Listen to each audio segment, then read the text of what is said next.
지금 전 Good 세계가 morning, 한국의 한 doctor. 도시 How are you 때문에 this morning? 엄청난 충격에 Good morning. 빠졌습니다. I'm good. 수십 Thank you for 년간 having me. 천문학적인 Where are you 예산을 this morning? 쏟아붓고도 파리 I am in 센강에 my office 복원하지 at 못한 Dana-Farber 멸종위기, Cancer Institute in 1급 Boston. 야생 Do 수달이 you remember when you 한국 first 대구 started 도심 seeing 한복판에서 younger 버젓이 patients in the 살고 있다는 practice? 소식 때문이었습니다. 파리 구경 방송에 거만한 스타 PD는 이 제보를 국가가 기획한 가짜 쇼라고 단정했습니다. 자연을 파괴하며 성장한 한국이 꾸민 조작극이라 비웃으며 그 거짓을 폭로하겠다고 선언하며 직접 대구로 향했습니다. 제 이름은 에단 로웰입니다. 20해 동안 가짜를 폭로해온 다큐멘터리 PD죠. 프랑스 방송계에서 제 이름 석자는 곧 진실을 의미했습니다. 하지만 제가 마주한 대구는 제 상상을 180도 뒤엎었고 저는 결국 카메라를 내던지고 무릎을 꿇고 말았습니다. 과연 제가 목격한 충격적인 진실은 무엇이었을까요? 그리고 어떻게 대구는 프랑스조차 실패한 자연과의 공존을 이뤄낼 수 있었을까요? 지금부터 그 위대한 이야기를 공개합니다. 파리 스튜디오 회의실에서 저는 단호하게 말했죠. 한국, 대구, 공업도시 한복판에 야생 수달이 산다고요? 어떻게 그게 가능하단 말입니까? 제 옆에 앉은 촬영감독 줄리앙이 웃음을 터뜨렸습니다. 편집팀장 소피도 고개를 저었죠. 에단, 이번 건 너무 쉬운 거 아니야? 맞습니다. 너무 쉬웠습니다. 이건 제 20년 경력 중 가장 어설픈 거짓말이었습니다. 저는 확신했습니다. 완벽한 가짜 홍보쇼라고 말이죠. 비행기표를 끊는 순간부터 저는 이미 시나리오를 완성하고 있었습니다.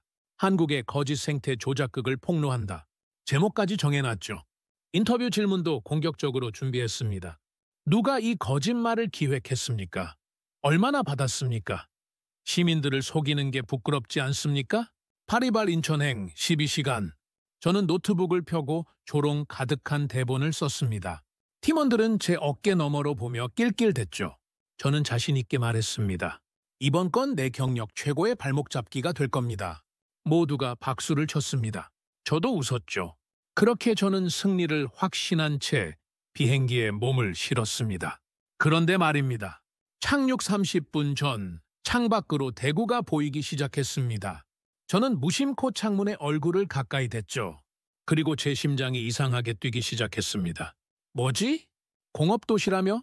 회색빛 공장 지대라며? 그런데 창밖으로 보이는 건 초록이었습니다. 도시 한복판을 가로지르는 거대한 녹색띠. 강이 도심을 관통하고 있었습니다. 아니, 강이 아니라 숲이 함께 흐르고 있었습니다. 줄리앙, 저거 봐. 줄리앙도 창밖을 내다봤습니다. 그의 표정이 굳었죠. 저게 대구 맞아? 공항을 빠져나와 시내로 향하는 차 안. 저는 계속 창밖만 바라봤습니다. 회색 건물을 찾으려 했죠. 공장 굴뚝을 찾으려 했습니다. 그런데 보이는 건 나무였습니다.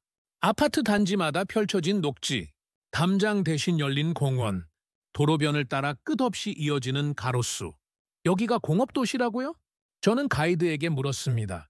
김영민이라는 이름의 차분한 중년 남성이었죠. 그는 미소를 지으며 대답했습니다. 대구는 90년대에 담장을 허물었습니다. 스스로 말이죠. 담장을 허물었다고요? 무슨 말입니까? 왜 담장을 허뭅니까? 시민들이 원했으니까요. 막힌 도시보다 열린 도시를 원했습니다. 저는 할 말을 잃었습니다. 90년대요? 그때 이미 이런 생각을 했단 말입니까? 제가 가진 편견이 처음으로 흔들리기 시작했습니다. 차는 신촌을 향해 달렸습니다. 저는 노트북을 열었다가 다시 닫았습니다. 미리 준비한 질문들이 갑자기 너무 공격적으로 느껴졌죠.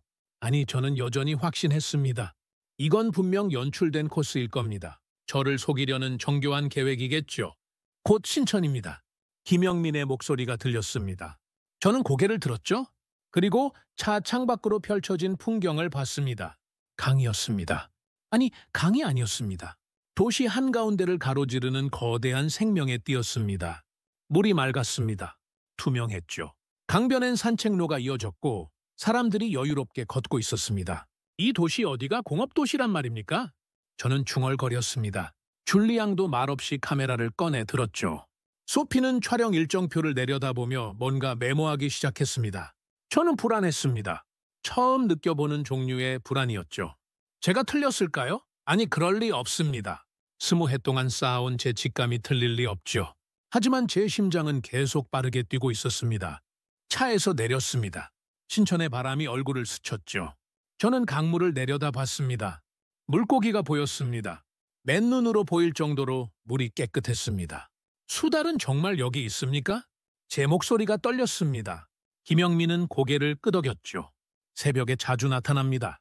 내일 오전 5시 다시 오시면 됩니다. 저는 아무 말도 하지 못했습니다.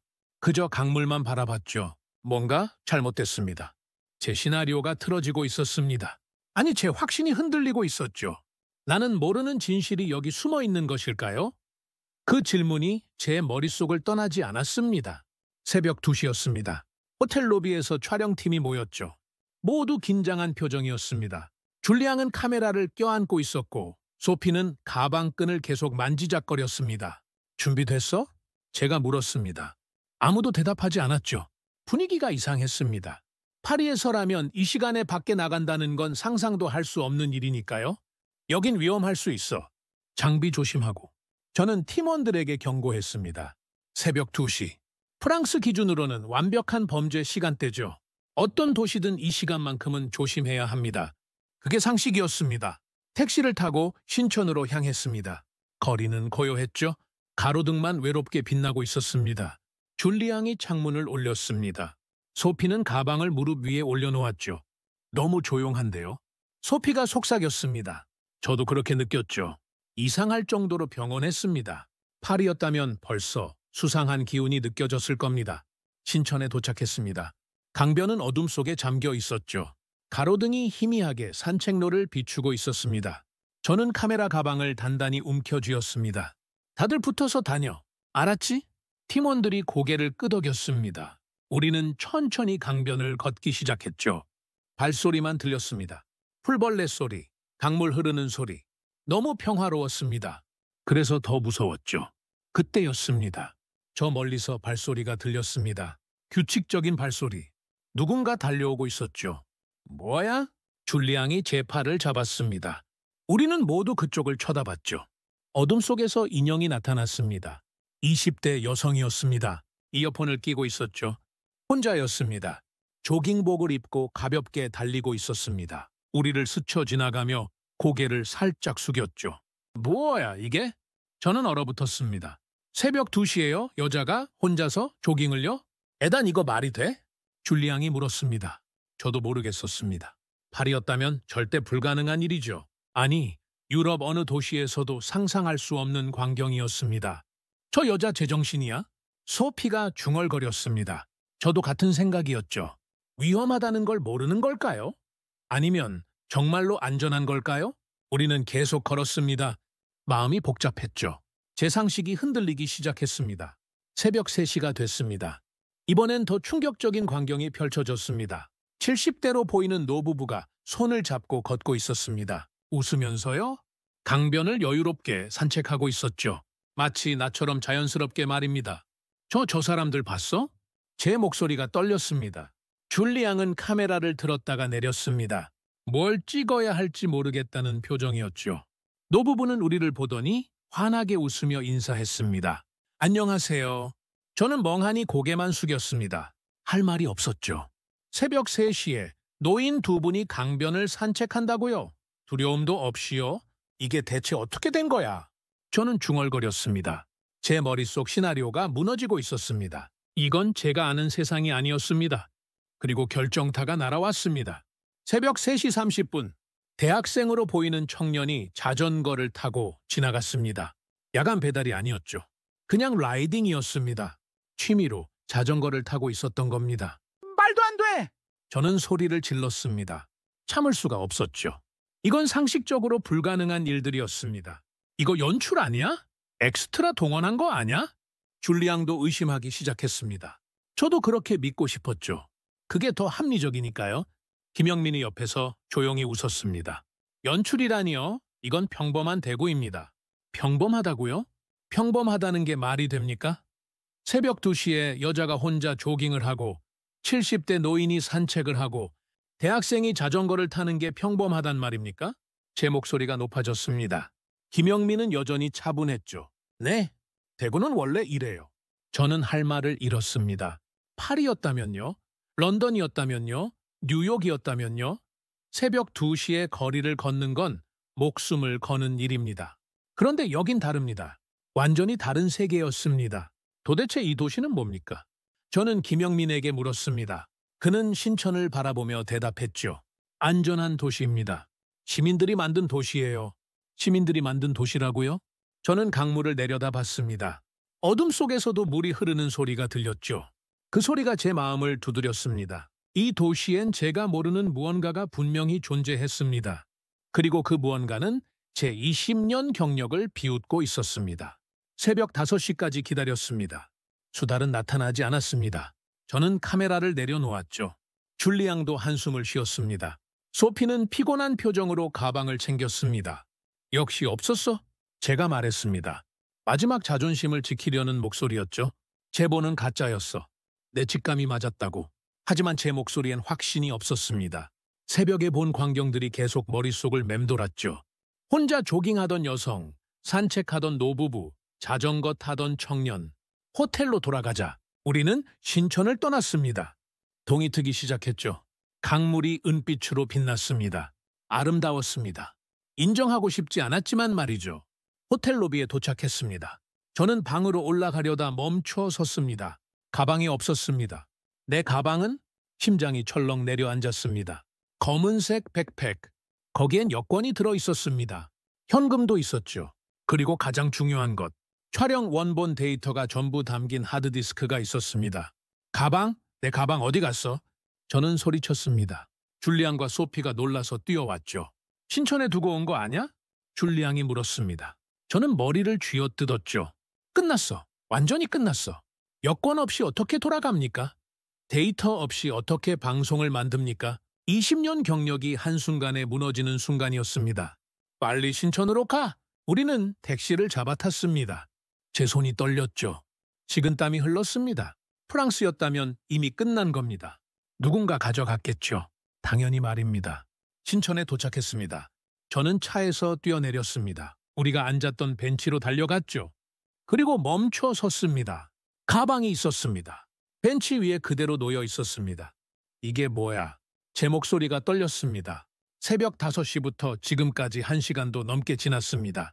무인 상태로 방치됐던 겁니다. 도심 한복판에서 말이죠. 저는 천천히 다가갔습니다. 가방을 집어들었죠. 지퍼를 확인했습니다. 하나도 열리지 않았습니다. 말도 안 돼. 손이 떨렸습니다. 가방을 열었습니다. 여권, 현금, 하드디스크. 전부 그대로였습니다. 하나도 사라지지 않았죠. 에단 이거 진짜야? 줄리앙이 물었습니다. 저는 대답할 수 없었습니다. 8이었다면요. 10분도 못 버텼을 겁니다. 5분이면 충분했을 거예요. 그런데 여긴 1시간이 넘도록 아무도 손대지 않았습니다. 믿을 수가 없어. 제가 중얼거렸을 때였습니다. 뒤에서 목소리가 들렸죠. 안 오길래 내가 지키고 있었소. 저는 돌아봤습니다. 70대로 보이는 노인이 서 있었습니다. 회색 등산복을 입고 있었죠. 온화한 얼굴이었습니다. 네네? 아침 산책 나왔다가 가방 혼자 있는 걸 봤소. 주인이 금방 올 줄 알았는데 안 와서 내가 좀 지켜봤소. 노인은 웃으며 말했습니다. 저는 말문이 막혔죠. 지켜보셨다고요? 그럼요. 남의 물건인데 함부로 하면 안 되지 않겠소? 저는 눈물이 날 것 같았습니다. 이 노인은 1시간 넘게 제 가방을 지켜준 겁니다. 자기 산책도 포기하고 말이죠. 감사합니다. 정말 감사합니다. 저는 허리를 굽혔습니다. 주머니에서 현금을 꺼냈죠. 사례를 드려야죠. 얼마면 됩니까? 노인이 손을 저었습니다. 아니요. 당연한 일을 했을 뿐이네. 아닙니다. 이건 당연한 게 아닙니다. 제 목소리가 커졌습니다. 유럽 어디에서도 이런 일은 없습니다. 절대로요. 받으십시오. 제발요? 노인은 여전히 미소를 지었습니다. 대구는 원래 남의 물건엔 손 안 댑니다. 선비의 고장이라고들 하지 않소? 선비의 고장이라고요? 우리는 그렇게 배웠소. 예의와 염치를 말이오. 노인은 가볍게 손을 흔들고 산책을 이어갔습니다. 저는 그 뒷모습을 멍하니 바라봤죠. 무릎에 힘이 풀렸습니다. 벤치에 주저앉았습니다.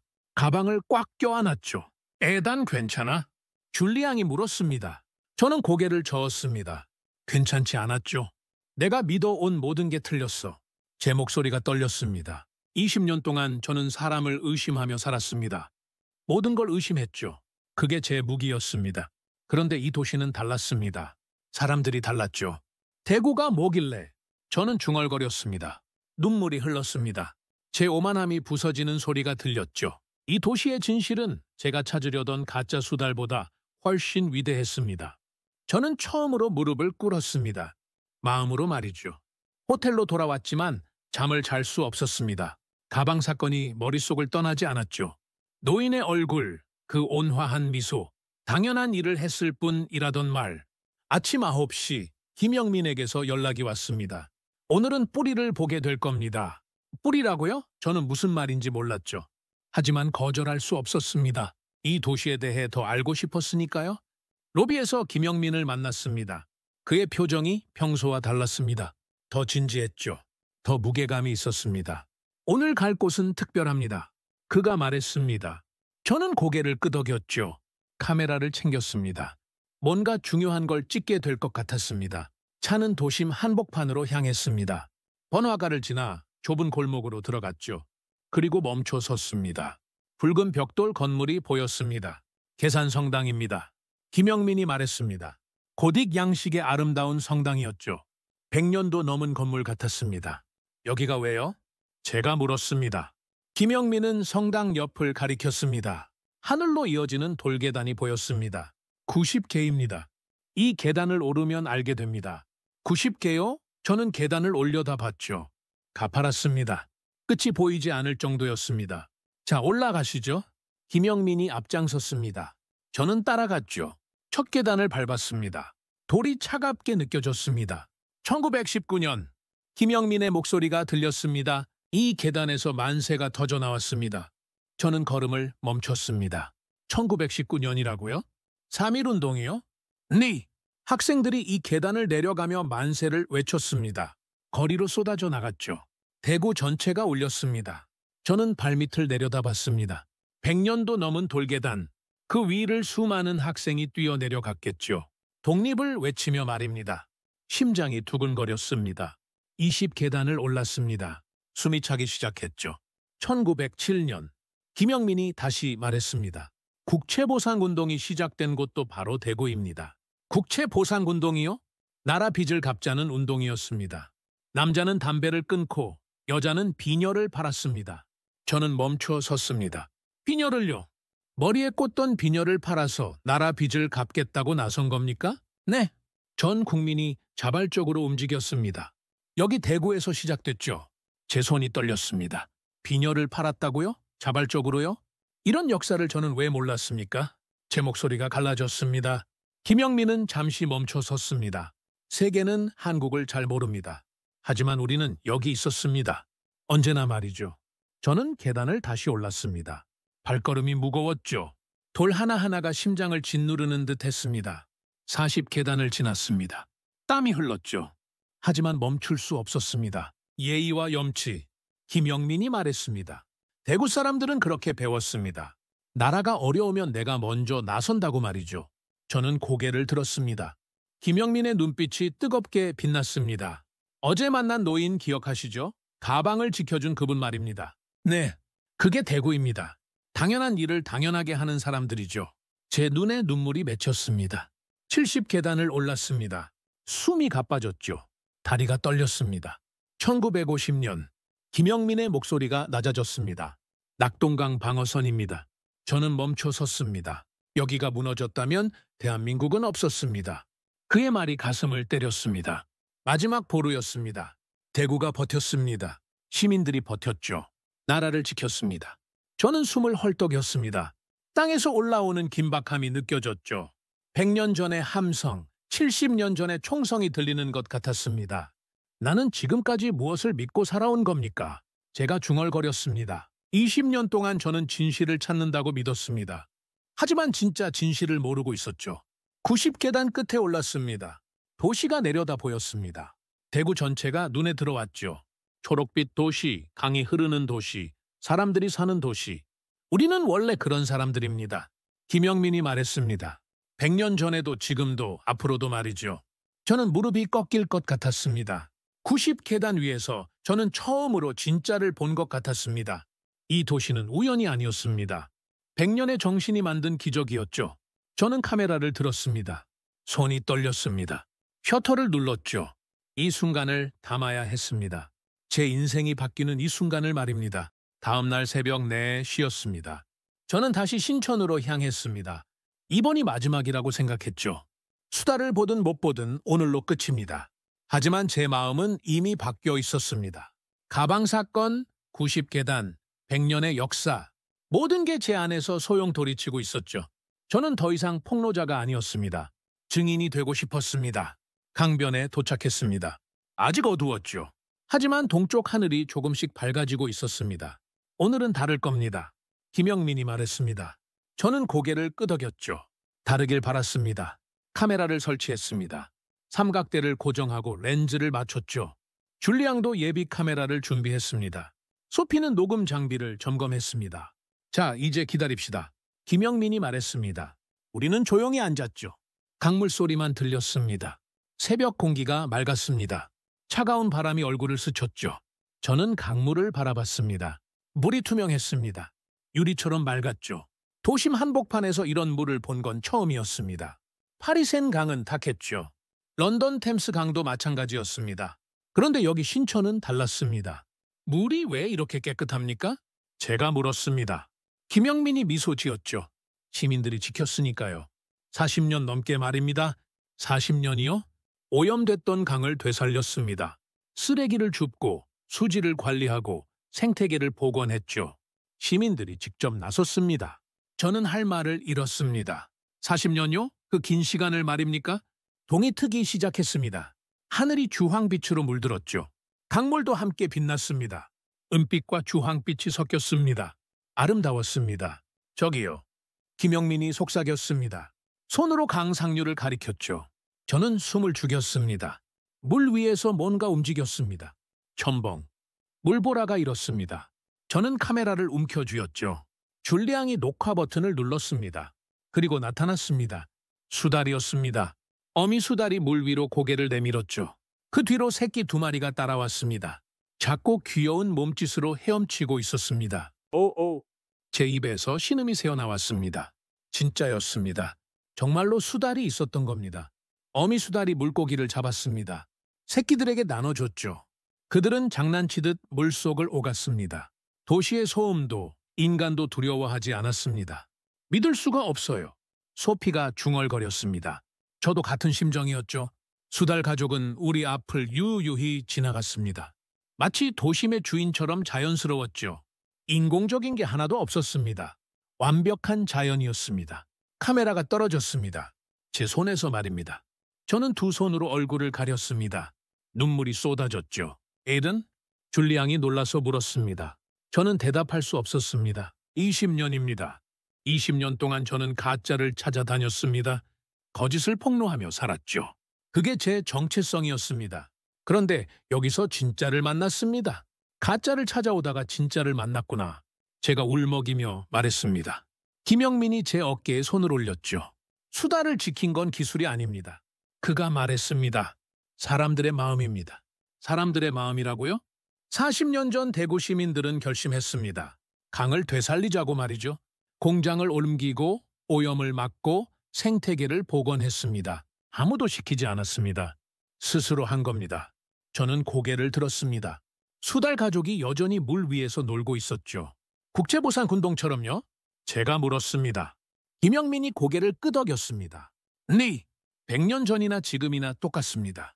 나라가 필요하면 빈혈을 팔고 강이 아프면 강을 살립니다. 대구 사람들은 원래 그래요. 모든 게 연결됐습니다. 90계단의 학생들, 빈혈을 판 여인들, 가방을 지킨 노인, 새벽 강변의 시민들, 그리고 이 수달, 전부 하나였습니다. 100년의 정신이 이 수달을 지킨 겁니다. 저는 무릎을 꿇었습니다. 땅에 손을 짚었죠. 눈물이 강물로 떨어졌습니다. 내가 평생 쫓던 진실은 여기 있었습니다. 제 목소리가 떨렸습니다. 도시가 자연을 지킨 게 아니라 사람들이 마음으로 지킨 곳이었어요. 김영민은 아무 말 없이 제 옆에 앉았습니다. 수달 가족은 천천히 하류로 사라졌죠. 저는 한참을 울었습니다. 20년 만에 처음 흘리는 진짜 눈물이었습니다. 인천공항이었습니다. 출국장 앞에서 김영민과 마지막 인사를 나눴죠. 그의 손을 잡았습니다. 제 손이 떨렸습니다. 대구의 진짜 모습을 알려주세요. 김영민이 말했습니다. 저는 고개를 끄덕였죠. 눈물이 날 것 같았습니다. 약속합니다.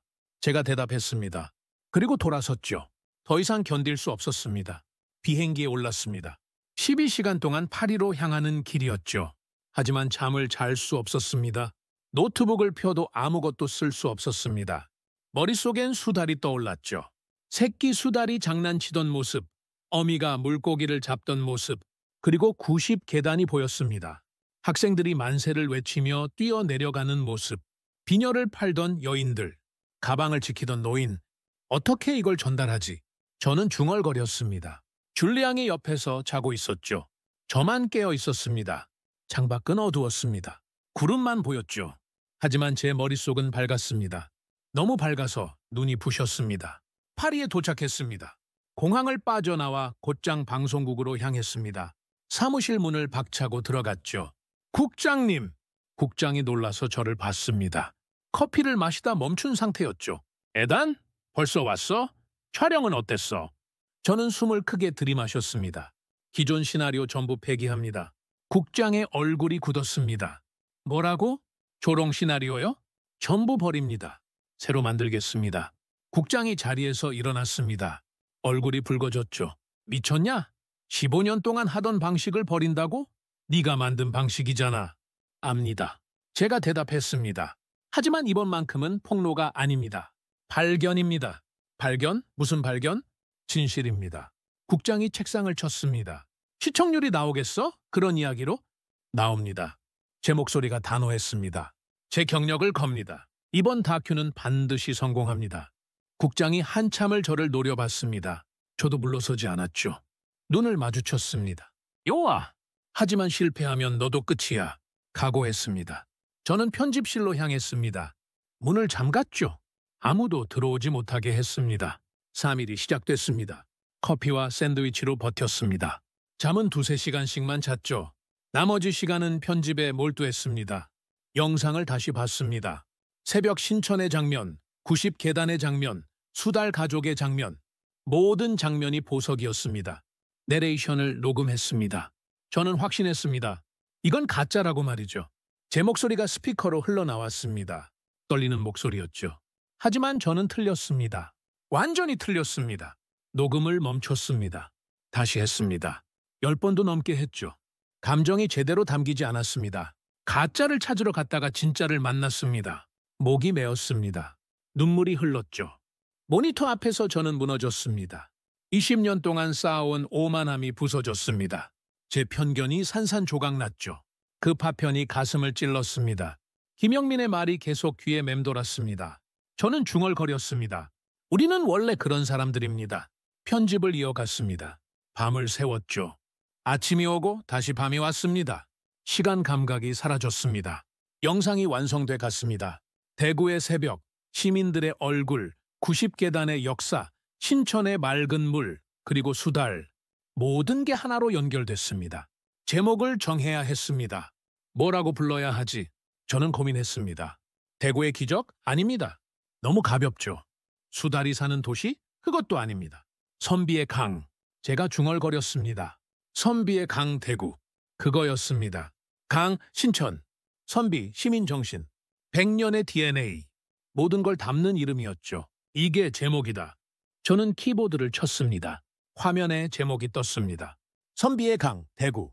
완벽했습니다. 편집실 문을 열었습니다. 3일 만이었죠. 국장이 달려왔습니다. 다 했어? 네. 보십시오. 우리는 시사실로 갔습니다. 어두운 방에서 영상을 틀었죠. 90분이 흘렀습니다. 불이 켜졌습니다. 국장의 눈이 붉어져 있었습니다. 이건 그가 말을 잊지 못했습니다. 내 인생 최고의 작품입니다. 제가 말했습니다. 확신의 참목소리였죠. 국장이 고개를 끄덕였습니다. 방송하자. 황금 시간대로 편성해.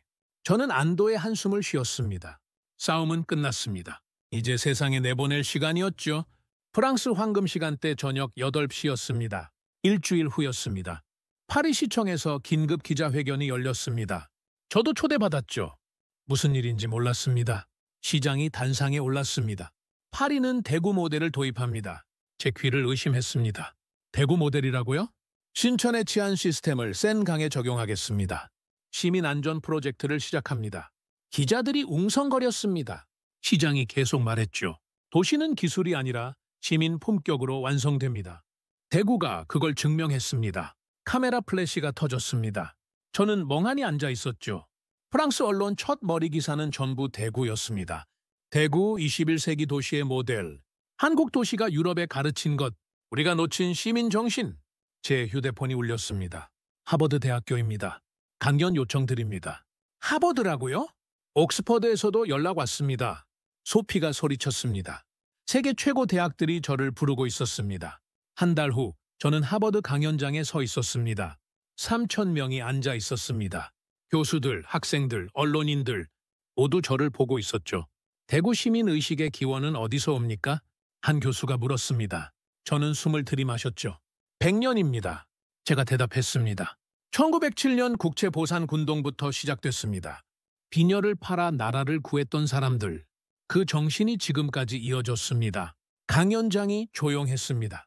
대구는 도시가 아닙니다. 저는 단호하게 말했습니다. 정신입니다. 100년을 관통하는 하나의 정신입니다. 박수가 터져 나왔습니다. 기립박수였죠. 5분 동안 멈추지 않았습니다. 세계가 움직이기 시작했습니다. 도쿄에서 발표가 나왔습니다. 공존도시 모델 연구 착수. 대구를 벤치마킹한다. 베를린도 움직였습니다. 생태안전시민 소통 프로젝트 도입. 한국 대구 모델 적용. 뉴욕에서도 발표했습니다. 공존형 커뮤니티 존 신설 계획. 대구 신천을 모델로 삼는다. K-대구 모델이라는 말이 생겼습니다. 전 세계 도시 정책이 바뀌고 있었습니다. 대구를 중심으로 말이죠. 믿을 수가 없어요. 줄리앙이 말했습니다. 저도 같은 심정이었죠. 6개월 후였습니다. 프리 유로파 대상 수상자 발표가 있었습니다. 유럽 최고 권위의 상이죠. 제 이름이 호명됐습니다. 에든 라웰. 선비의 강, 대구로 유럽 언론에 새 지평을 열었다. 저는 무대에 올랐습니다. 3,000명이 기립했죠. 박수 소리가 귀를 울렸습니다. 트로피를 받았습니다. 무거웠습니다. 제 인생보다 무거웠죠. 마이크 앞에 섰습니다. 감사합니다. 제 목소리가 떨렸습니다. 하지만 이 상은 제 것이 아닙니다. 청중이 조용해졌습니다. 가짜를 찾으러 갔다가 제 목이 메었습니다. 인류가 잃어버린 것을 찾았습니다.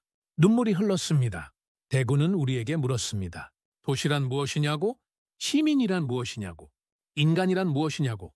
박수가 터졌습니다. 하지만 저는 계속 말했죠. 이 상은 대구 시민 모두의 것입니다. 100년 동안 정신을 지켜온 사람들의 것입니다. 기립 박수가 5분 동안 이어졌습니다. 무대에서 내려왔습니다. 제 휴대폰을 꺼냈죠. 떨리는 손으로 번호를 눌렀습니다. 국제전화였습니다. 여보세요? 김영민의 목소리가 들렸습니다. 선생님, 저 에단입니다. 에단 PD님, 축하합니다. 뉴스로 봤어요. 저는 울음을 참았습니다. 선생님, 이 상은 대구 시민 모두의 것입니다. 김영민이 웃었습니다. 전화기 너머로 따뜻한 웃음이 들렸죠. 우리는 원래 그런 사람들입니다. 그 말이었습니다. 다시 그 말이었습니다. 저는 주저앉았습니다. 복도 바닥에 앉아서 울었죠. 선생님 감사합니다. 대구 감사합니다. 에단 PD님. 김영민의 목소리가 들렸습니다. 당신이 진실을 전해줘서 감사합니다. 세상이 우리를 알아줘서 감사합니다. 저는 대답할 수 없었습니다. 울음만 나왔죠? 통화를 끊었습니다. 복도에 혼자 앉아 있었습니다. 사람들이 지나갔지만 신경 쓰지 않았습니다. 손에 든 트로피를 봤습니다. 빛나고 있었습니다. 하지만 제가 본 건 트로피가 아니었습니다. 신천이었습니다. 90계단이었습니다. 수달 가족이었습니다. 가방을 지켜준 노인이었습니다. 대구였습니다. 100년의 정신이 세계를 바꾸고 있었습니다.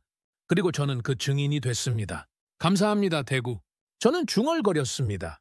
세상에서 가장 진실한 목소리로 말이죠. 방송이 시작됐습니다. 저는 편집실에서 모니터만 바라봤습니다. 손이 떨렸죠. 국장이 옆에 서 있었습니다. 그의 표정도 긴장돼 있었습니다. 에단, 괜찮아? 국장이 물었습니다. 저는 대답하지 못했죠. 괜찮지 않았습니다. 화면에서 제 목소리가 흘러나왔습니다. 저는 확신했습니다. 이건 가짜라고 말이죠. 스튜디오 전체가 조용했습니다. 직원들이 모두 화면을 보고 있었죠. 공기가 얼어붙은 것 같았습니다. 방송은 계속됐습니다. 새벽 신천의 장면, 혼자 조깅하는 여성, 산책하는 노부부. 화면이 바뀔 때마다 제 심장이 뛰었습니다. 시청자 게시판 좀 봐. 누군가 소리쳤습니다. 저는 노트북을 열었죠. 실시간 게시판이 보였습니다. 이상했습니다. 댓글이 없었습니다. 왜 아무도 말이 없지?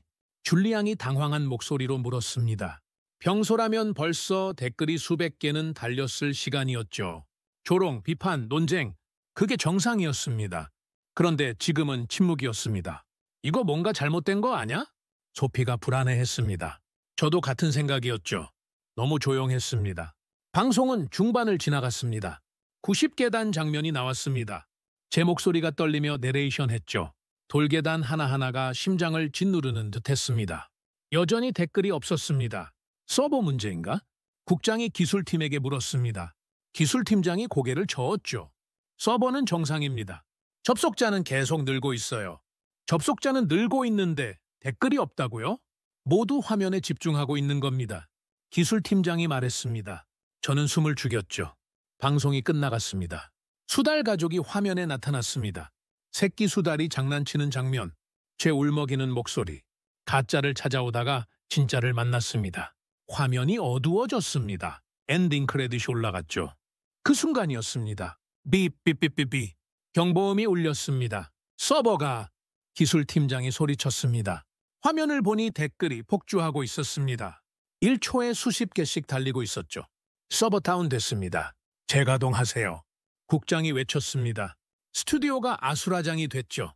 서버가 다시 올라왔습니다. 하지만 1분도 안 돼서 또 다운됐습니다. 이거 미쳤어요. 기술팀장이 당황했습니다. 댓글이 폭포처럼 쏟아지고 있었죠. 저는 화면을 봤습니다. 댓글들이 보였습니다. 믿을 수 없다. 이게 진짜 도시란 말인가? 나는 지금 무엇을 본 거지? 대구라고? 눈물이 났습니다. 전화기가 울리기 시작했습니다. 사무실 전화가 전부 울렸죠. 국장의 휴대폰도 울렸습니다. BBC입니다. 에단 로웰 PD와 통화하고 싶습니다. CNN입니다. 즉시 인터뷰 요청드립니다. ARD입니다. 대구 취재 허가는 어떻게 받습니까? NHK입니다. 한국 측 연락처를 알려주십시오. 세계 언론이 동시에 연락해 온 겁니다. 트위터 실시간 트렌드 1위입니다. 누군가 소리쳤습니다. 화면을 보니 대구, 코리아 오터, 에단 로웰이 전부 트렌드에 올라 있었습니다. 유튜브도요. 페이스북도요. 전 세계가 난리예요. 스튜디오가 환호성으로 가득 찼습니다. 국장이 제 어깨를 붙잡았습니다. 에단 시청률 나왔어. 그의 목소리가 떨렸습니다. 90분간 채널 점유율 1위야. 역대 최고 기록이야. 저는 주저앉았습니다. 다리에 힘이 풀렸죠. 넷플릭스에서 연락 왔어요. 글로벌 업로드 요청합니다. 24시간 만에 급상승 1위 찍었어요. 유튜브 조회수 300만 돌파했습니다. 숫자가 계속 올라갔습니다. 1000만, 2000만, 5000만. 사흘 만에 1억 조회수 돌파했습니다. 1억이라고요? 저는 울음을 터뜨렸습니다. 편집실 바닥에 앉아서 소리내어 울었죠. 20년입니다. 20년 동안 이런 순간을 꿈꿨습니다. 하지만 이렇게 올 줄은 몰랐죠. 스튜디오 전원이 기립박수를 쳤습니다. 국장이 제 앞에 무릎을 꿇었습니다. 네가 프랑스 언론의 방향을 바꿨다. 그의 눈에도 눈물이 맺혔습니다. 네가 우리를 바꿨어. 저는 고개를 들었습니다. 동료들이 웃고 있었죠. 울고 있었습니다. 박수치고 있었습니다. 대구 감사합니다. 저는 중얼거렸습니다. 세상이 대구 앞에 무릎을 꿇기 시작했습니다. 그리고 저는 폭로자가 아닌 진실의 증인이 됐습니다.